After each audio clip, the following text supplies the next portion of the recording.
Sanches, eu sou da Scaffold Education e a gente está aqui batendo um papo com a Lilian, professora de artes, para falar um pouco do momento que a gente vivia e que a gente passou a viver dentro desse contexto com o coronavírus e com o afastamento das escolas. Então, Lilian, obrigado por ter aceitado bater esse papo. Seja muito bem-vinda e fique à vontade para se apresentar. Eu que agradeço, Rafa, a oportunidade da gente discutir sobre a educação nesse momento tão desafiador, né? Então, eu sou professora de artes, especificamente de artes visuais, e dou aula para os alunos desde os 3 anos até os 17, né? Então, eu passo do ciclo infantil até o ensino médio com essas demandas da prática artística e estudos nessa área.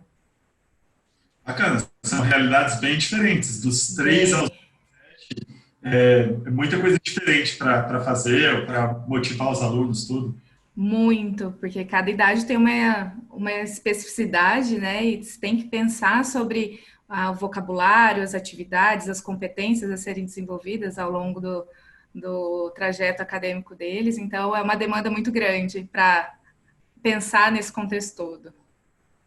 Bacana, parece uma coisa bem motivadora, até pelo resultado que você deve sentir vendo os alunos interagirem, mas parece um pouco desafiador mesmo antes dessa situação do coronavírus, de pensar em tantas práticas, estratégias e como que era isso antes?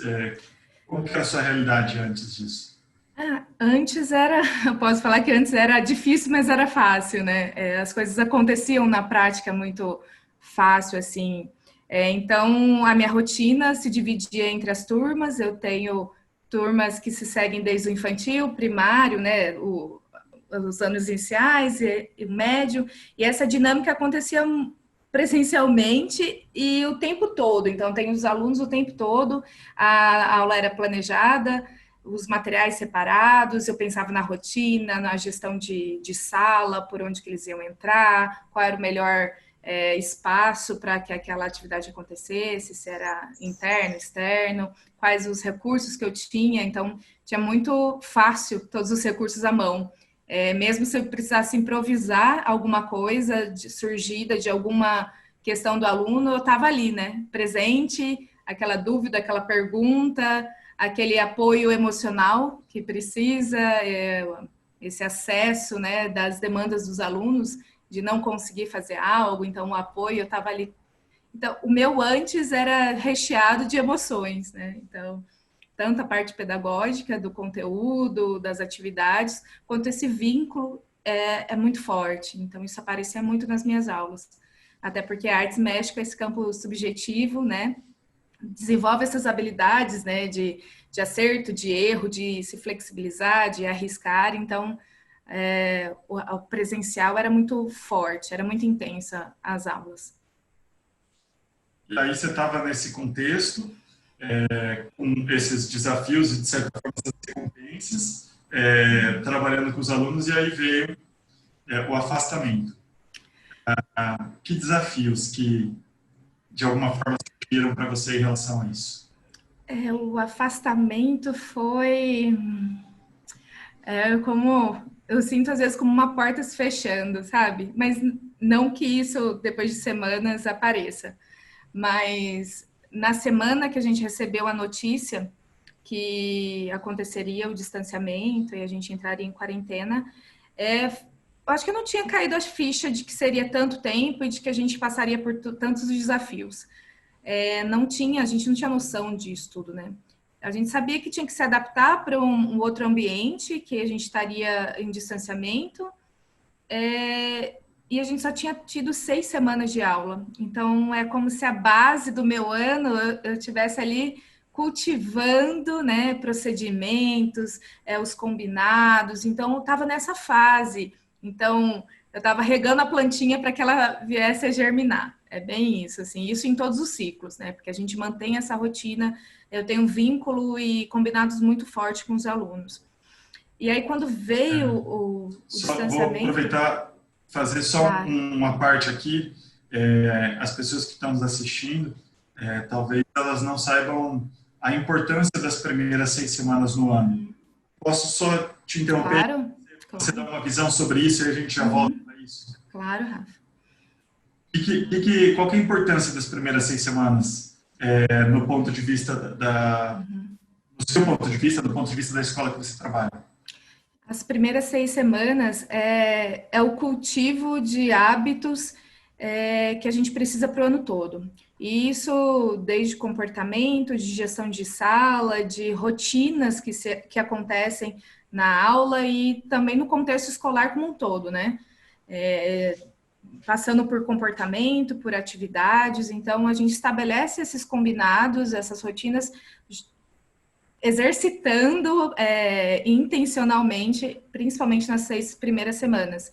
Então, nas minhas aulas, a entrada na sala, como que a gente entra na sala, onde que eu sento, vai ter grupos, então a gente estabelece esses combinados com as turmas, hoje, essa semana a gente tem esse mapa da sala, então a gente escolhe.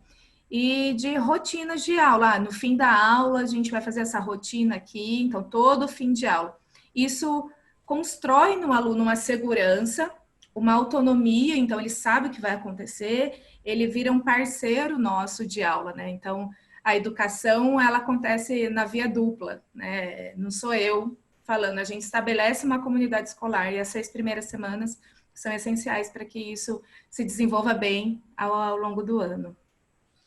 Ana, e aí, através desses combinados, vocês, de alguma forma, ajudam a modelar os comportamentos. Então, vão, na minha forma de ver, ver se faz sentido, tornando o aluno como o corresponsável pelo que vai acontecer naquele processo. O protagonismo depende, vai muito para ele, né? Então, como ele deve se comportar naquilo, ele é responsável pelo comportamento, pela postura, pela organização, enfim, nessa linha. Essa modelagem, lembrando que ela não é encaixotada, né? Olha, existe só esse jeito, mas são combinados discutidos entre aquela comunidade, o grupo. O que é legal a gente fazer nesse momento? Então é o meu momento de fala, então qual é o comportamento? Vou escutar. Eu quero opinar, o que eu faço nesse meio? Eu levanto a mão, então você sinaliza. Esses combinados de sinais, né, em determinados momentos, são modelagens desse comportamento que enriquece ao longo do ano, né? Porque a gente vai ter momentos de discussão, vai ter momento que o aluno ele tem que limpar o espaço dele, então isso está dentro da rotina, ele é responsável. Então, ele sabendo o que ele tem que fazer, modelando nesse começo, é mais fácil fazer essa manutenção. Então, olha, lembra que agora é o momento da gente sentar e ouvir? É o momento agora que você vai pegar os materiais. Eu já modelei onde estavam os materiais. Então, ele sabe que ele pode levantar e ir pegar e não ficar esperando. Então, visando essa modelagem de autonomia mesmo, para que a educação aconteça da melhor forma, né? Desculpa interromper, mas achei que e nunca parou para pensar na importância das primeiras 6 semanas. É super importante para a construção de hábitos e super. Muito. E aí vocês estavam terminando esse período das 6 semanas, com todos esses desafios, com os jovens, e aí veio a notícia que você estava falando. E aí veio a notícia e a gente falou, e agora? O que a gente faz? E aí foi uma semana que a gente ainda estava na escola, os alunos, quem poderia já faltar, já não estava indo, e a gente correu atrás de como que a gente vai fazer. Semana que vem a gente não tem um espaço físico, a gente tem essa construção da educação que a gente acredita, como a gente vai fazer isso fora? Então, usando a internet seria o recurso. E aí a gente correu atrás de como que eu gravo vídeo, onde eu posto. Então a gente foi uma rede de apoio entre os professores de, eu sei como que grava o vídeo, você vai fazer isso aqui, as etapas são essas. Isso. E muito rápido, assim. Surgiram muitas dúvidas. Eu lembro, meu primeiro vídeo gravado, eu gravei, eu não olhei o vídeo, e fui no meu amigo, falei, preciso acelerar aqui essa parte, porque senão fica muito longo o vídeo. Como que faz? Ele falou, você vem aqui, faz isso. A primeira vez que eu fui fazer sozinha, eu falei, meu Deus, como que ele fez tão rápido? Então, nesse momento, foi deixa eu ver o que eu não sei, que eu preciso de urgente e o mínimo. Eu precisava gravar um vídeo e editar. Era isso que eu precisava naquele momento. Então, foi uma correria. Foi essa sensação de... Por isso que eu acho que nem deu tempo de pensar que a gente viveria semanas nessa quarentena. Foi imediato. Eu sei que eu preciso estar fora, como que eu vou gravar um vídeo para o meu aluno? Pensando que eu não vou estar presente. E o que eu vou colocar nesse vídeo, né? Foi primeiro desafio, o impacto da quarentena foi esse. Uau! Imagino que tenha passado muita coisa na sua cabeça. Bastante. Talvez um tempo olhando para a câmera e a primeira vez, a segunda vez, você parou para pensar um pouco nos medos que podem ter passado na sua cabeça? Talvez na hora consciente, talvez não. Sim, imediato, assim, eu acho que estava muito na adrenalina, né? Porque a gente tinha que fazer. Eu não tive tempo de falar, ai meu Deus, eu não sei fazer. Eu vou ter que fazer de algum jeito. Algo tem que sair. O primeiro medo foi, eu tenho muita vergonha de vídeo, de gravar. A minha prática é na hora, eu tô ali, eu tenho feedback dos alunos, a gente conversa. É a troca, né? Então eu funciono muito nisso. E daí eu tava na frente do meu celular, gravando um vídeo, que eu falei, mas... E aí meus medos será que o aluno vai entender o que eu estou propondo? Qual é o vocabulário que eu estou usando? Isso pensando em várias faixas etárias. Será que ele vai lembrar de mim? O meu medo será que ele sabe que eu sou a professora dele? Até porque meus alunos de 3 anos, eu só fiquei 6 aulas com eles. Falava, será que ele lembra que sou eu, que a gente estava aqui na sala? Então, esse foi um medo, esse medo de aparecer e não ser entendida, e me fez pensar muito o que é relevante, o que eu falo, qual palavra que eu vou usar, como eu sintetizo isso daqui, porque eu não estou lá em casa para dar o apoio, e eu vou depender de uma família que possa apoiar isso. A vergonha foi o meu maior desafio, esse medo de aparecer, e o medo, talvez, de não atingir mesmo, do meu vínculo não acontecer, porque isso é muito importante para mim nesse desenvolvimento. Eu fui professor por um bom tempo também, e essa questão do vínculo, para mim, compacto com você, é fundamental. Eu trabalhava com matérias mais... como que eu vou dizer, mais cartesianas, matemáticas, e para mim era mais importante ainda o vínculo, porque mais do que o meu conteúdo, mais do que aquilo que eu estava trabalhando com eles. Porque se eu não conseguisse criar um vínculo e me conectar com ele, né, ou ele se conectar comigo, pode falar à vontade, vai entrar por um ouvido e sair todo mundo. Então, reconheço e compacto com esse pensamento. A afetividade é muito importante, né? Eu lembro de um professor bem mais velho, e ele foi assistir uma aula minha, e no fim da aula ele falou, os seus alunos gostam de você. Isso com os alunos de 3 anos, e eu estava fazendo uma leitura de imagem, de obra de arte, e eu não tinha percebido que esse era o meu canal mais forte com os alunos, de que pela afetividade... pelo vínculo, a gente consegue muito, a gente abre porta, né, para o aluno ali, de demonstrar, dele enfrentar a dificuldade, da gente ser exemplo, né, de falar, olha, eu não sei tudo, a gente está aqui junto, vamos nessa.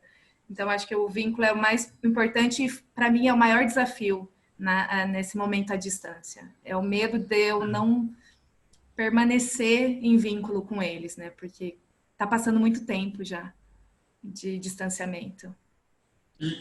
E assim, eu vou perguntar para você como que você está trabalhando esse desafio.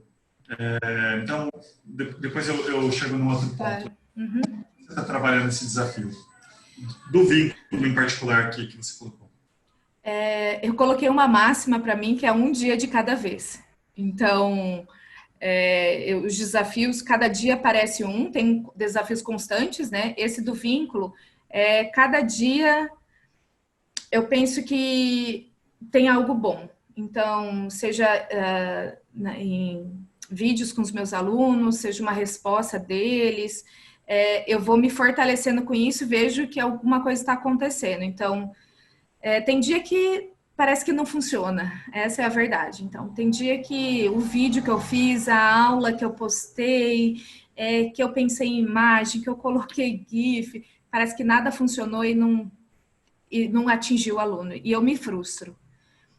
Aí eu paro e falo, bom, foi esse dia, e lembro que todos somos seres humanos e estamos vivendo esse contexto super difícil. Então, do mesmo jeito que tem dia que não é fácil para mim, eu sei que para o meu aluno não é. E aí, no outro dia, eu vou dar uma respirada e eu vou atrás deles. Então, com os alunos mais velhos, eu consigo ter a troca muito rápida, né? Eles respondem e-mail, respondem mensagens. Então, o feedback acontece, eu consigo manter esse vínculo mais constante. Eu consigo acessá-los mais fácil. Com os menores, eu acabo dependendo da família. E aí também vem outra leva de frustração, porque é outra dinâmica familiar. Cada um está vivendo um desafio em casa com seu filho, e eu não posso ficar brava nem de exigir que o pai faça daquilo que eu estou esperando. Então, qualquer tipo de feedback, na verdade, que o pai me dê, é uma palavra, o filho, ele gostou da atividade. Não era isso que eu estava esperando só. Mas ele fez, ele viu, ele está ali. Então, essa validação do feedback, da parceria com os pais, com os alunos, para mim, é o que mantém eu buscando resolver esses desafios. Então, eu sei que vale a pena a resposta, o feedback constante, isso vale muito a pena. Então, ajuda a superar esses desafios. O maior com vínculo é a comunicação.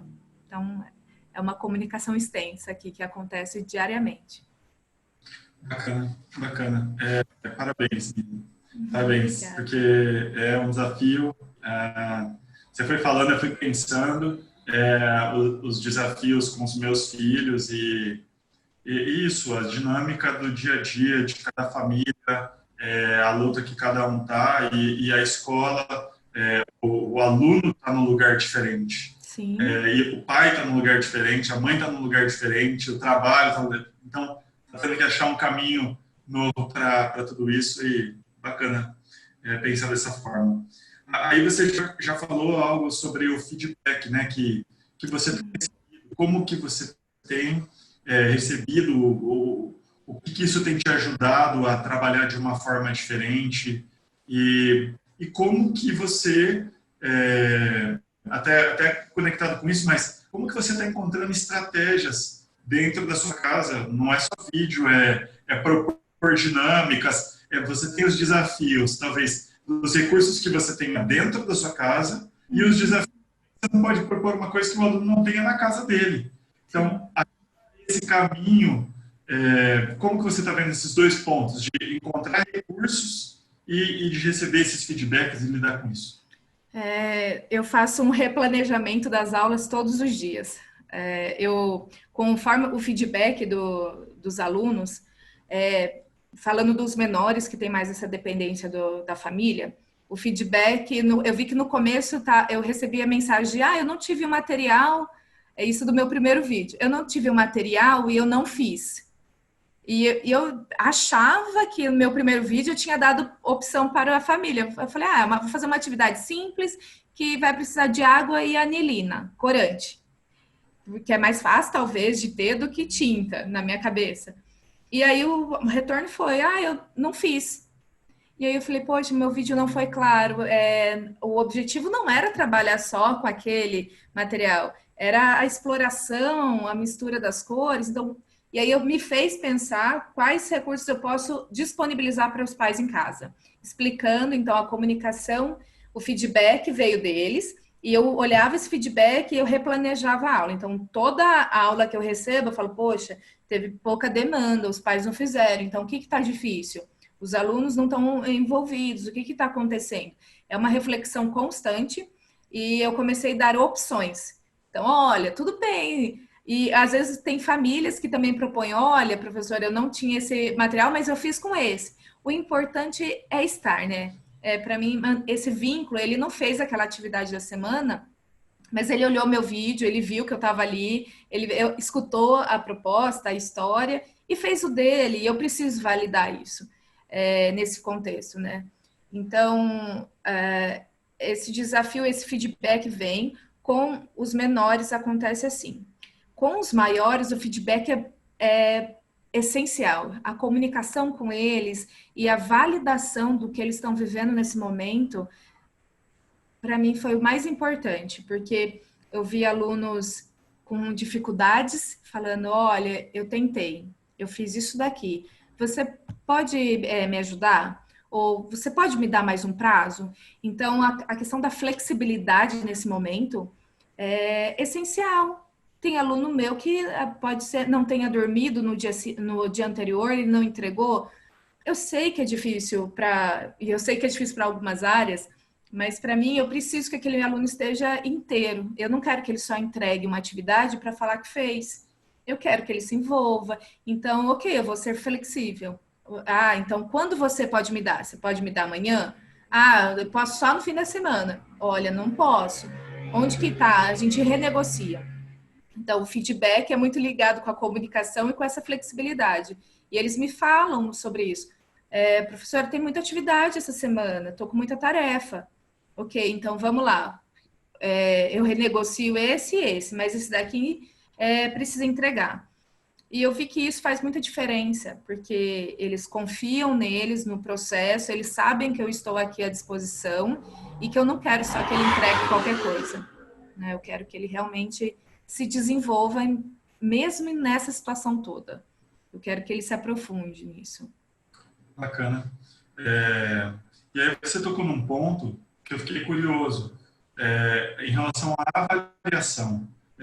Como avaliar o aluno nesse momento, né? No presencial, digamos assim, antes, estava ali vendo, além da entrega em si, o processo que ele estava tendo estava aparecendo. Como você tem buscado contornar esse desafio e enxergar? Revendo tudo, na verdade. Minha escola trabalha por trimestres, e no primeiro trimestre eu tive 6 semanas presenciais para serem avaliadas e o restante online. E aí eu fiz eu olhei de novo para isso e reorganizei as competências e habilidades que eu tinha que avaliar. E privilegiei boa parte do presencial, que eu tinha evidências do processo. E aí depois eu só tive evidências de produtos, né? Muito do processo eu perco, que é o principal para mim, na minha área ali. E então eu tive que rever. Para esse momento desse segundo trimestre, que é só online, eu tive que reduzir essas competências, essas habilidades, focar no que eu sei que eles podem oferecer, então são coisas muito pontuais. E para atividades de processo, para os maiores, eu consigo pedir vídeo.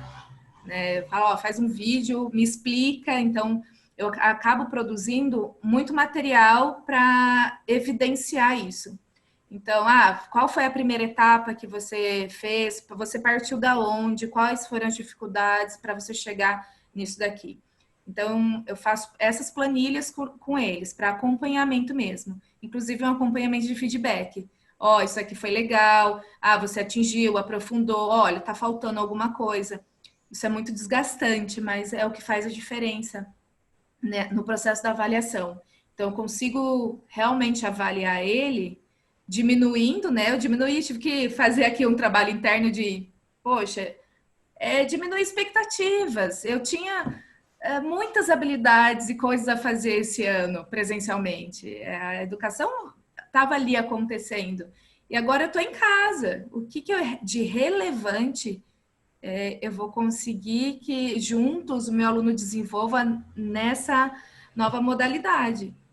Porque eu não quero só que ele me entregue uma atividade falando que fez. Não quero. Até porque a internet está aí, está cheia, um Ctrl+C, Ctrl+V, então eu faço atividades que eu quero ouvir as palavras deles. Então eles até ficam bravos. Poxa, você está pedindo isso de novo, você gosta disso, né? Eu falo, sim, porque é isso que é importante para mim, e não uma cópia sobre o renascimento, sabe?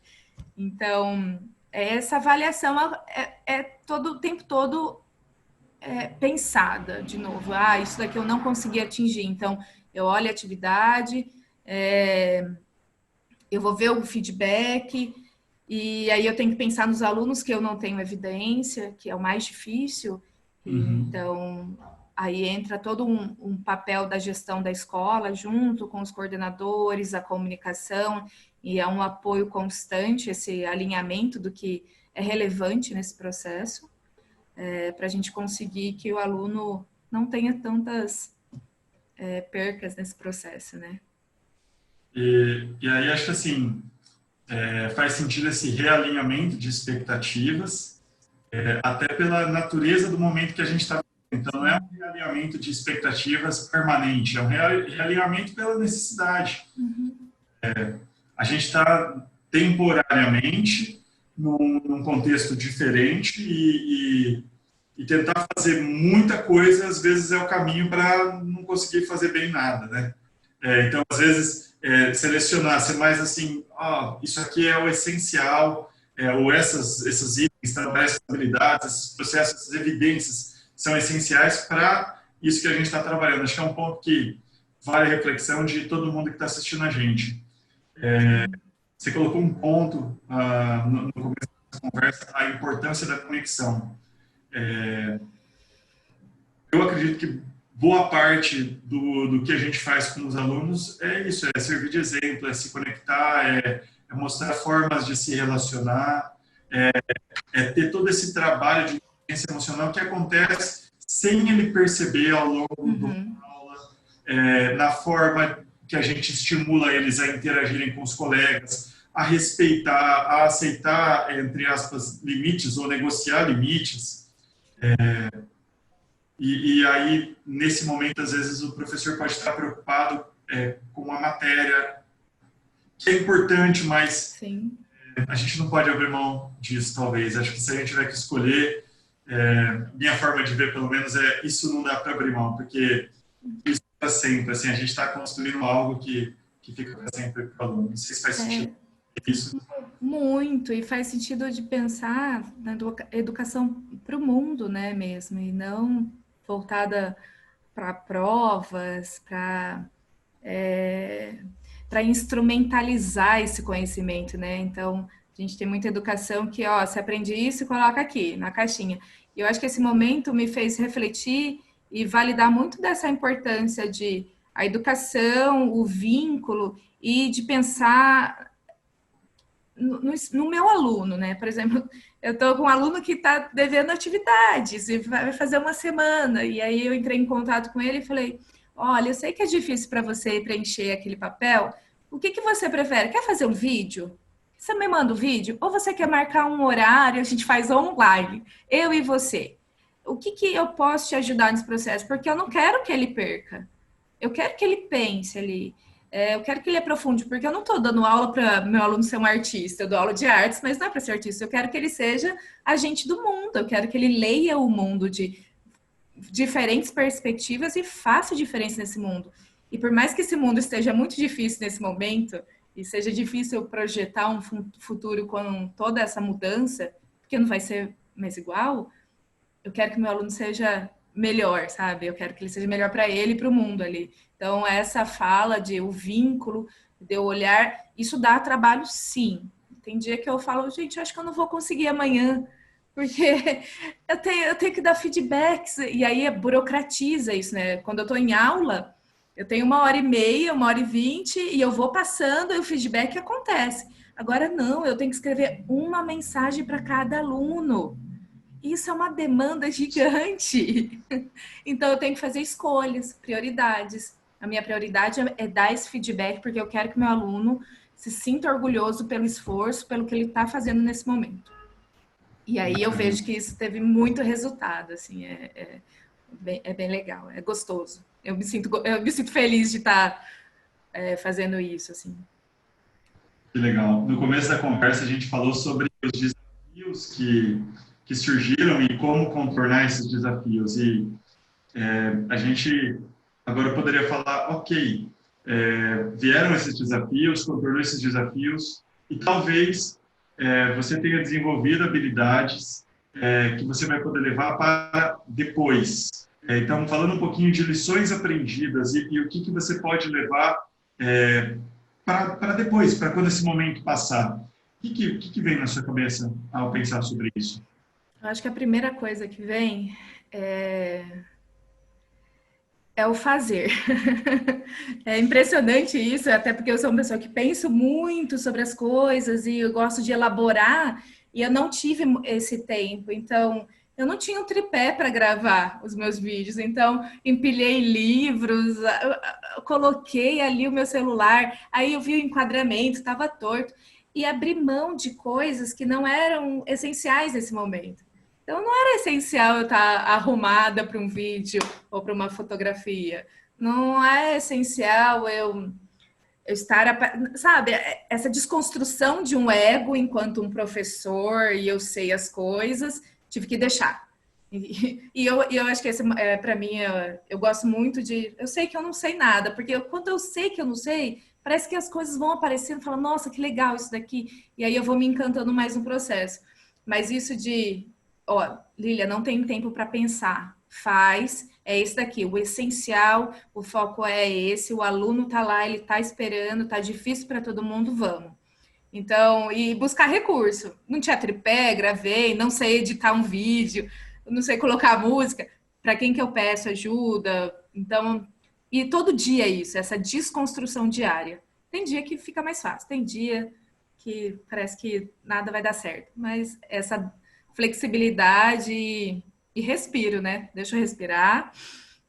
Vamos lá, vai dar certo. Estamos todos, né? Cada um com as suas particularidades, mas a gente está em busca. Então, bastante coisa para levar. Que dicas que você pode dar para quem está assistindo a gente e quer fazer ou está fazendo e quer melhorar? O que você pode compartilhar desse período que você viveu, desses aprendizados com outros professores? Eu acho que as dicas, e são dicas que eu aprendo todos os dias, eu acho que é pedir ajuda, né? Pedir ajuda e abrir. Eu tenho uma rede de apoio com os professores com quem eu trabalho muito grande. Então, um apoiando o outro. Olha, Lília, usa esse aplicativo aqui, dá para editar, ó, é simples, faz isso daqui. Então, pedir ajuda é a minha primeira dica, porque a gente precisa de ajuda nesse momento. A gente às vezes está sozinho na frente do computador e esquece que está todo mundo nessa junto e peça ajuda. Outras dicas é pensar no que é relevante. O que é relevante? O que você quer atingir? Eu quero manter o vínculo com os meus alunos para quando a gente voltar nessa nova situação, a gente cultivou isso e a gente possa ter melhores frutos até. Então, eu acho que é fundamental isso. E dica de respirar, de saber que tem dia que vai dar errado e tem dia que vai dar muito certo e isso não é diferente do presencial, né? Tem dia na escola que a gente, nossa, as aulas foram muito legais. E tem dia que não foi. E o processo educacional comporta essas diferenças. A gente não está aqui como reis e profetizando, né? A gente está todo mundo envolvido e buscando aprender. Eu acho que ia abrir mão do ego, né? Eu acho que esse abrir a mão do ego aí, ser aprendiz, né? A gente está em constante aprendizado. Então, eu não sei gravar um vídeo, eu não sei gravar uma tela enquanto eu falo. Para onde que eu busco ajuda, quero fazer uma atividade online, o que eu faço? E eu acho que esse é um bom modelo também para os alunos, né? Porque eles estão se adaptando nesse momento virtual. Então, o que eu faço? Eu posso ensinar também junto. Eu peço ajuda para os alunos para ter noção, assim, ó, falo, como que você está fazendo isso daí? Me ensina. Então, até com os alunos isso facilita muito. Bacana. Bacana. Pedir ajuda, montar uma rede de apoio para compartilhar entre as pessoas, pensar naquilo que é relevante, respirar e abrir mão do ego. Pode falar. Eu acho que uma coisa que a gente precisa entender também é usar a criatividade, né? É tão banal, parece hoje, falar, usa a criatividade. que parece que é um pacotinho que cada pessoa, né, uma pessoa tem e outras não têm. É uma crença meio controversa isso. Até porque a criatividade é solucionar problemas, né? E a gente tem problemas todos os dias. Então, de desconstruir isso. Poxa, como que eu faço? Igual aqui em casa, eu moro em um lugar muito pequeno, não tem muitas paredes. Aí eu falo, vou colocar papel, vou tirar minhas coisas ali, vou colocar papel, vou fazer a aula aqui, demonstrando. Ou tiro fotos do processo e monto um vídeo. Então, buscar recursos em casa para esse momento, né? E se desconstruir, né? O meu papel é de educador. Eu sou um exemplo, eu estou no processo junto com eles, então eu posso não saber as coisas. Eu posso falar, gente, eu tentei, deu errado, e tudo bem. Como já aconteceu. Gente, deu errado. Vou repensar para a semana que vem. E acho que são os maiores ensinamentos que eu tive e que as pessoas gostariam de falar, olha, deu certo isso para mim, e o que deu certo para você? Essa troca é muito legal também. Se a gente fala de educar competências de fato e formar pessoas para o futuro, acho que a humildade, tem alguns grupos, assim, não vou colocar na educação como um todo, mas tem alguns nichos, né? Então, ensino particular, cursinho, criou-se uma imagem que o professor não pode errar, que o professor sabe tudo e, no fim, pelo menos na minha forma de ver, isso não passa...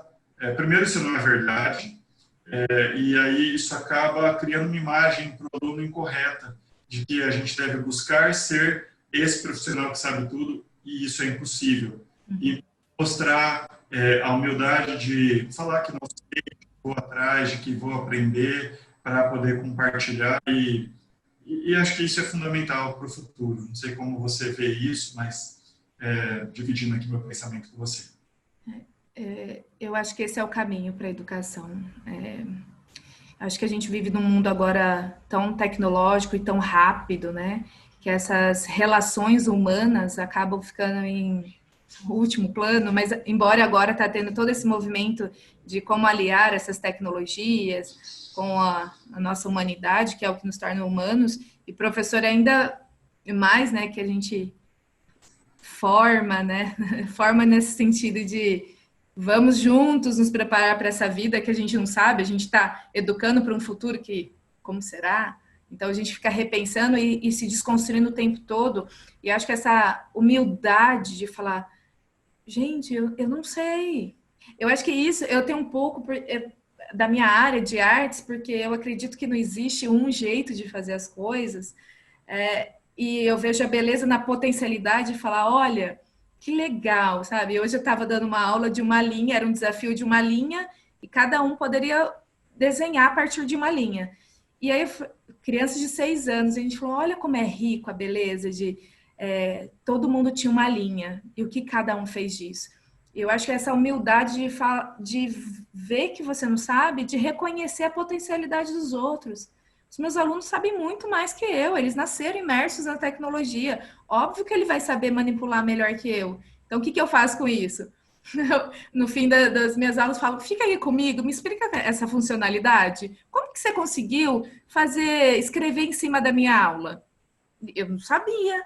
Ele explica. Então, essa humildade de se reconhecer nesse processo, eu acho que ficou muito forte agora, né? Porque a gente não tem a sala de aula, aquele pedestal, né, de estar à frente, como muitas escolas mantêm isso, eu estou na frente, eu falo e vocês reproduzem. Acho que isso quebrou um pouco. Então, é um momento da gente olhar e falar, poxa, vamos junto, não tem outra saída. Eu tenho que entender que eu não sei e o que eu vou fazer com isso. Então, todo dia aqui é uma desconstrução e procura de como que a gente vai caminhando nesse nosso novo mundo aí. E o bacana é o exemplo que fica para o aluno. Tudo bem pedir ajuda. Que a gente ganha. O grupo sempre vai chegar mais longe que o individual, né? Por causa dessa inteligência, dessa troca que acontece entre as pessoas. Então, acho que isso só reforça esse ponto. Para você que está assistindo, vamos deixar aqui embaixo nos comentários do vídeo, ou no link, na descrição do vídeo, uma dica para vocês de uma outra série que a gente produziu de como produzir aulas com os recursos que você tenha na sua casa. A gente sabe que os recursos são limitados, comparando com os que a gente pode ter numa escola, e lá a gente fala um pouco de como escrever usando a porta, colando um papel na porta, usando a porta da geladeira, usando folha sulfite, colando cartolina na parede, enfim, usando aqueles recursos que você tem na sua casa. Tá? Lilian, eu agradeço muito o seu tempo, abro aqui para suas palavras finais e deixo meu desejo de gratidão para você. Eu que agradeço, Rafa, muito. Depois de semanas, né, e eu moro sozinha, eu fico sozinha aqui, sem contato, essa conversa dá um ânimo, é um respiro, é uma pausa muito necessária nesse momento de vamos falar sobre o que é relevante, vamos compartilhar sobre as dificuldades, e eu acho que isso fortalece a gente, é uma rede de apoio, então falar aqui com você me sustenta na minha convicção do que é fazer educação e de que a gente tem muito para aprender ainda, né? E a cada dia. Eu que agradeço muito, viu, Rafa? Bacana. Obrigado para você que está assistindo a gente. Fica à vontade para compartilhar esse vídeo com quem você entende que ele pode ajudar. A gente tentou falar aqui um pouco sobre esse processo de estar no nosso mundo normal, antigo, e lidar com esse desafio e o que fazer em relação a isso. O importante é agir e o importante é lembrar por que a gente acorda todo dia, que é ajudar o nosso aluno a aprender. Então, deixo o nosso agradecimento em nome da Scaffold, em meu nome, e vamos em frente. Vamos. Obrigada. Obrigado.